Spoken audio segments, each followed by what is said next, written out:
Hello friends, आज की video की शुरुआत करते हैं इंट्राडे चार्ट से। और चार्ट है 5 मिनट का। और 5 मिनट के चार्ट से हम निफ्टी बैंक और निफ्टी की चर्चा करेंगे, लेवल्स की बात करेंगे। लेकिन सबसे पहले आज के पूरे एनालिसिस का सबसे मेन चीज़ जो थी वो मैं आपके साथ चर्चा करूँगा। सबसे मेन चीज़ थी जो जीरो और हीरो ट्रेड वाले प्लेयर्स थे ना, आज उनकी वाट लगा दी बाजार ने। लास्ट के 40 से 45 मिनट के अंदर जनरली ऐसा होता है कि बाजार जिस साइड टूटते हैं या जिस साइड चलते हैं, बाजार उसी साइड तक अगले 40 मिनट के आसपास रहते हैं। एक या दो कैंडल को छोड़ दें तो जनरली एक डायरेक्शन होता है, यानी कि जो पुट है वो 20-30 रुपए की अगर आपने खरीदी तो चांसेस होते हैं वो 100-150 रुपए की हो जाती है। और कॉल में भी ऐसा ही होता है कि खरीदी है तो अगर भाई आपकी डायरेक्शन ठीक होगी तो 20 रुपए के 100 रुपए हो जाते हैं।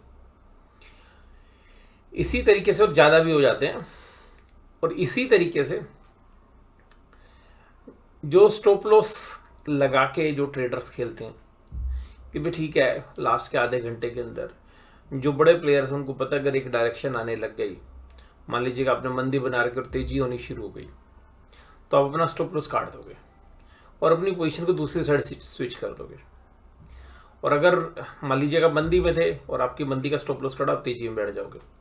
अब तेजी में बैठोगे तो अल्टीमेटली उसमें भी अगर आपका स्टॉप लॉस कट गया तो आप जो है उस दिन का जनरली, क्योंकि लास्ट का आधा घंटा होता है, तो ट्रेड छोड़ देते हैं कि भाई ठीक है, दोनों साइड के स्टॉप लॉस कट गए। तो आज जो हीरो जीरो ट्रेडर्स थे उनके साथ क्या हुआ कि बाजार 2:50 के आसपास टूटना शुरू हुए। और देखिए जैसे ही बाजार टूटना शुरू हुए ना, ज़्यादातर लोग एक्टिव हो गए होंगे 5 मिनट की पहली कैंडल पे कि भाई बढ़नी है। फिर उसकी एक फुल ऑफ कैंडल आई कि भाई अब तो बड़ी जबरदस्त, और दूसरी। तो कम से कम जो दूसरी कैंडल के बाद जो तीसरी कैंडल आई, उसने पीछे की कुछ कैंडल्स को जब खाया होगा तो जो भी मतलब आप ये बताऊं कॉपी बुक स्टाइल में यहाँ पर पोजीशंस बना ली होगी। ज़्यादातर जो एक्टिव है वो तो ऊपर ही सेकंड कैंडल बना ली होगी, कुछ ने थर्ड में जीरो हीरो ट्रेड के लिए।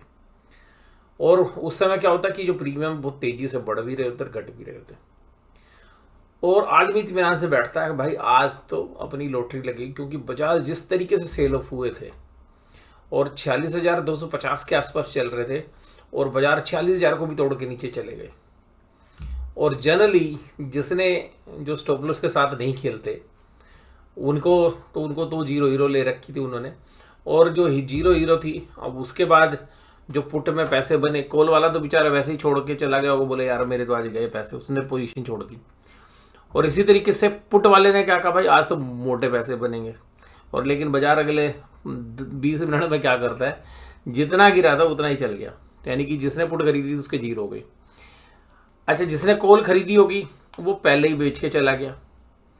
भाई जब उसका बाजार टूट रहा है, उसको लग रहा है यार 20 रुपए की खरीदी और वो तुरंत बाजार डायरेक्शन बदल चुका है, 5-7-8 रुपए जो भी मिल रहे ले लो, लास्ट तक इंतजार करने का क्या फायदा। यानी स्टॉप लॉस काट लिया और उसके बाद बाजार ने तेजी पकड़ ली। यानी कि वही 8-10 रुपए वाली जो कॉल थी वो 100 रुपए हो गई, लेकिन उस समय तक सौदे कट चुके होते। तो ये हुआ कि आज जो जीरो और हीरो ट्रेड लेने वाले जो प्लेयर्स हैं, चाहे वो तेजी के थे मंदी के थे, उनके सौदे कट गए। प्रोफेशनल ट्रेडर जो विद स्टॉप लॉस कर खेलते हैं लास्ट के 40-45 मिनट में, क्योंकि बहुत तेजी से मूव आते हैं, उन दोनों के सौदे काट दिए। और सेम निफ्टी में भी हुआ और बैंक निफ्टी में भी हुआ। ये तो बात हो गई जीरो हीरो की। अब बात करते हैं अपनी बाजार की। तो देखिएगा बाजार में हमने कल चर्चा क्या की थी। हमारी चर्चा सिंपल थी और बड़ी सटीक थी कि भाई हमें बाजार एक बार जरूर नीचे जाएगा, और हमें यह था कि 500 तक भी चला जाए। लेकिन बाजार गया 600 की लाइन में, और बाजार सुबह खुले, फ्लैट खुले। खुलने के बाद जो अच्छी तेजी दिखाते हुए चले, और उसके बाद शुरू के आधे घंटे के अंदर ही बाजार ने लो लगा दिया। और यहाँ से जो पैनिक बना, तो यहाँ से सौदे काटने का समय था। यानी कि जिन्होंने मंदी करी थी उनको अपने कुछ ना कुछ सौदे जरूर से जरूर कवर कर लेने चाहिए थे। और उसके बाद हमने कहा था कि भाई उसके बाद 50% चांस है कि रिकवर कर जाए और 50% चांस है कि रिकवर ना करे। तो रिकवरी हो गई। अब रिकवरी तो हो गई, चलो ये तो गई बात आज की ट्रेड की। अब ये जो ट्रेड हुए, अब बाजार रुका कहाँ है? रुका बिल्कुल अपने रेजिस्टेंस पे है। जो बाजार का रेजिस्टेंस पॉइंट है 46,300 से 400, देखिएगा एक ऐसा रेंज है इंट्राडे बेसिस पे कि 46,400, ये पूरा एक कंसोलिडेशन एरिया था जिसको तोड़कर बाजार ने नीचे का रुख किया था। तो अब जो पहली जो रुकावट आएगी वो आएगी 46,400 पे। अब बाजार जहां पे बंद हुए हैं, तो अगर 46,400 क्रॉस करके बाजार ऊपर की तरफ चलने लगा तो भैया बाजार में जबरदस्त जो है हम एक बाइंग मोमेंटम देख सकते हैं। लेकिन ये सारा एरिया में बहुत काम हुआ है पिछले महीने में, यानी कि अब तो क्योंकि हम फरवरी की बात पिछले महीने के रूप में कर सकते हैं क्योंकि आज लास्ट डे था फरवरी के ट्रेडिंग डे का।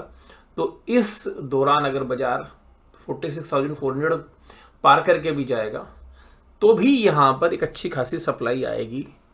तो कम से कम 2-2.5 घंटे यहाँ पर अगर 46,400 को पार करके भी जाता है तो 46,500 600 इसी के अंदर जो है समय बिता देगा, घंटे 2 घंटे। तो अल्टीमेटली हमें ये लग रहा है कि अगर 46,400 को तोड़ के भी बाजार ऊपर जाएगा तो एक अच्छी खासी सप्लाई एरिया वहाँ पर बनेगा। लेकिन अब पॉजिटिव न्यूज़ क्या है? पॉजिटिव न्यूज़ ये है कि जो जीडीपी के डेटा आए हैं थर्ड क्वार्टर के, वो बेटर देन एक्सपेक्टेशन आए हैं, यानी कि एक्सपेक्टेशन की धज्जियाँ उड़ा दी और बहुत ही बेहतरीन जो है जीडीपी की ग्रोथ देखने के लिए मिली है। अब उस पर बाजार पॉजिटिव रिएक्ट करेगा तो हमें लग रहा है कि शुरू में बाजार हो सकता है कि आपको एक अच्छी शुरुआत देता हुआ नजर आए। और बैंकिंग देखिएगा, जनरली इकोनॉमी अच्छी कर रही होती है तो बैंक जो है एक इकोनॉमी का प्रॉक्सी प्ले तो होता है। लेकिन इन सब के बीच एक बात आपको ध्यान रखनी चाहिए कि इन सब के बीच में जीडीपी का डेटा है, हमारे बाजार भी पिछले एक साल में 25% के आसपास चल चुके हैं इंडेक्स बेसिस पे, निफ्टी की बात, और स्मॉल कैप और मिड कैप के इंडेक्स तो 55-60% चले हुए हैं। तो अल्टीमेटली ये जो ग्रोथ के डेटा आए हैं वो डिस्काउंट हैं या नहीं वो बाजार कल बताएगा। तो अब अगर हम बाजार के एक्शन को देखें कि भाई जो कल के सेल ऑफ के बाद ये जो पुल बैक आया है, तो बाजार में अगर हम 5 मिनट के चार्ट पे भी देखें तो ये अल्टीमेटली जाके रेजिस्टेंस के पास रुका है। तो ये रेजिस्टेंस के आसपास खुल के बाजार सेल ऑफ भी हो सकता है यहाँ से, और बाजार क्योंकि फ्राइडे के सेशन में है और बाजार के अंदर ये भी चांसेस हैं कि बाजार कल एक टाइम पास करे। तो बाजार यहाँ पे न्यूट्रल खुल के अगर 46,400 के नीचे रहता है तो बाजार के टाइम पास करने की संभावना बहुत अच्छी है। लेकिन फिर भी बाजार में 45,800 के आसपास का एक एरिया है जहां पर बाजार को सपोर्ट मिलना चाहिए। तो हमें लगता है कि अभी बाजार के अंदर ये एक रेंज बनी है 45,800 से 46,400, इस रेंज में बाजार काम करता रहेगा। ऊपरी साइड में सेलिंग होती रहेगी, निचली साइड में बाइंग आती रहेगी, और किसी भी साइड में बाजार टूटेगा तो जो कोई भी सेलिंग आएगी तो वो बाजार में 45,800 टूटने के बाद ही आएगी। और अगर कोई भी शॉर्ट कवरिंग रैली आई तो वो 46,400 के बाद आएगी। अगर 46,000 और 300 के आसपास बाजार घूमता रहता है और घंटे 2 घंटे बिता लेता है और उसके बाद एक मोमेंटम बाइंग आती है तो फिर उसमें जबरदस्त शॉर्ट कवरिंग आने के चांसेस हैं। और बाजार अगर 46,300-400 से नीचे घूमता हुआ अगर एक बार आता भी है 46,200 या 100, तो उसको आप ये मान के चलिएगा कि वो एक बाइंग अपॉर्चुनिटी ही है, ना कि वो एक सेलिंग अपॉर्चुनिटी है। और अगर बाजार नीचे भी अगर आ जाता है 45,800 तो भी एक अच्छे चांसेस हैं कि बाजार फिर शाम को 46,000 के आसपास पहुंच जाए। लेकिन अगर बाजार 45,800 को विद वॉल्यूम अगर तोड़ता है और 1 से 1.5 घंटे तक बाजार वापस नहीं आता 45,800 के, तो आप ये मान के चलिएगा कि हम बाजार के एक दोबारा से एक अच्छे खासे प्रॉफिट बुकिंग के अंदर जा रहे हैं और फिर 45,800 एक रेजिस्टेंस पॉइंट हो जाएगा और बाजार एक अगले नए पड़ाव की तरफ बढ़ता हुआ नजर आएगा जो लेवल है 45,300 के आसपास के। अब अगर हम बात करें निफ्टी 50, तो निफ्टी 50 ने भी जो क्लोज दिया है वो बिल्कुल अपने रेजिस्टेंस पॉइंट के आसपास दिया है। तो निफ्टी और बैंक निफ्टी में दोनों में खास बात किया है कि अपने रेजिस्टेंस पॉइंट के आसपास दिया है। बैंक निफ्टी में अगर हम देखें तो निफ्टी के अंदर अगर हम देखें तो 22,150 से लेकर 22,200 के बीच में भी एक अच्छा खासा सप्लाई जोन है। यहाँ पर भी हमें लगता है कि एक रेजिस्टेंस मिलना चाहिए बाजार को। अगर 22,200 के ऊपर अगर चलता है और विद वॉल्यूम ट्रेड होता है तो ही हम एक शॉर्ट कवरिंग एंटिसिपेट कर सकते हैं। नीचे की तरफ अगर हम देखें तो 21,950 के आसपास एक अच्छा खासा लेवल है। अगर 21,950 के नीचे बाजार जाता है और घंटे 2 घंटे काम करते हैं, क्योंकि आज भी जो काम किया उसने 21,900 के नीचे या 21,900 के नीचे मुश्किल से जो है 1 घंटे के आसपास काम किया होगा। वो वहीं से फिर वो धीरे धीरे करके ऊपर रिकवर कर रहा था, तो ये रीज़न है कि वहाँ से वो बाजार पुल बैक कर गया। अब जो आज के लो हैं और बाजार में अगर पोजिशनली अगर हम बात करें तो मंदी तभी बनेगी जब बाजार 21,800 के नीचे क्लोज दे, तो तब तक हम मान के चलते हैं कि बाजार एक ट्रेंड में रहेगा, उस रेंज में रहेगा और उस रेंज में ट्रेड होते रहेंगे। निफ्टी 50 21,982 पर जो है 31 पॉइंट की तेजी के साथ बंद हुआ, यानी कि हालांकि पूरा जो है दिन बिता दिया, लेकिन बाजार ने जो सुबह की गिरावट दिखाई थी कि 860, उससे तो देखिएगा बहुत अच्छी रिकवरी निफ्टी ने करके दिखाई। निफ्टी 50 की अगर हम डेली चार्ट पैटर्न पर अगर हम देखें तो कैंडल आज की ग्रीन बनी है और अब इस एरिया के अंदर बाजार आ सकता है, लेकिन जब तक 21,800 के ऊपर बाजार काम कर रहा है तब तक आप एंजॉय करिए, और 21,800 के बाद अगर बाजार आता है तो फिर एक नए दायरे खुल जाएंगे जो बाजार को 21,400 से लेके 21,800 के दरमियान ला सकते हैं। तो जब तक 21,800 के ऊपर है बाजार तो हमें लगता है कि 21,800 के आसपास एक बाइंग इनिशिएट होनी चाहिए, लेकिन 2 बार ऐसा हो चुका है कि 21,950 टूट गया है। अब 21,950 टूटेगा तो बाजार 21,800 के आसपास आ सकता है, और अगर इंट्राडे बेसिस में 21,800 टूटता है तो फिर बुल्स को चिंता करनी चाहिए, क्योंकि बाजार फिर एक नए दायरे 21,400 से 21,800 में आ सकता है। आज जो तेजी थी वो अदानी इंटरप्राइज में, अदानी पोर्ट में, आईसीआई बैंक में, रिलायंस में और महिंद्रा एंड महिंद्रा में थी। कमजोरी थी बजाज ऑटो में, अपोलो हॉस्पिटल में, एचडीएफसी बैंक, एलटीआई माइंट्री और टाटा मोटर्स जैसे शेयर्स में। अब एडवांस डिक्लाइन थी, आज बराबरी की बात थी, हालांकि थोड़ा सा तेजी वाले ही ज़्यादा थे। इसके बाद अगर हम बात करें, आज गिरावट थी अपोलो हॉस्पिटल में, कल भी थी और आज भी है, बजाज ऑटो, एलटीआई माइंट्री और आईचर मोटर्स। निफ्टी बैंक भी मात्र 157 पॉइंट ही तेजी कर पाया, लेकिन अगर निचले लेवल से देखें तो एक अच्छी रिकवरी दिखाई, और आज का जो लो था वो था 45,661। तो ये जो है सुबह सुबह मैंने कहा था कि सुबह के 1 घंटे के अंदर हो जाना है काम, एक बार तो बाजार नीचे जाएगा। यहाँ पर देखिए कि बड़े प्लेयर्स ने अपने शॉर्ट कवर किए और कुल मिलाकर बाजार दोबारा से भी जब 2:45 बजे के आसपास नीचे धड़ाम हुआ था तो ऐसा प्रतीत हो रहा था कि भाई अब बाजार कहीं क्रैक ना हो जाए। तो जनरली जो हीरो वाले जो प्लेयर्स हैं वो जनरली पुट खरीदते हैं समय पर, लेकिन वो पुट जो है जिन्होंने भी खरीदी होगी उस प्राइस एक्शन को देखते हुए और वो भी जो है सुहा हो गई, या तो समय रहते हुए निकल गए होंगे, क्योंकि उस समय जो है ऑप्शंस के बहुत तेज़ी से ट्रेड होते हैं, और जो लोग ऑप्शन सेलिंग करते हैं और दोनों साइड की करते हैं वो भी जो है उनके स्टॉप लॉस जबरदस्त तरीके से ट्रिगर हुए। तो आज का जो लास्ट का आधा पौना घंटा रहा वो जर्नली एक ऐसा दिन रहा जो ऑप्शन सेलर के लिए भी बड़ा खतरनाक था और जो हीरो जीरो ट्रेडर लेते हैं उनके लिए भी बड़ा खतरनाक था।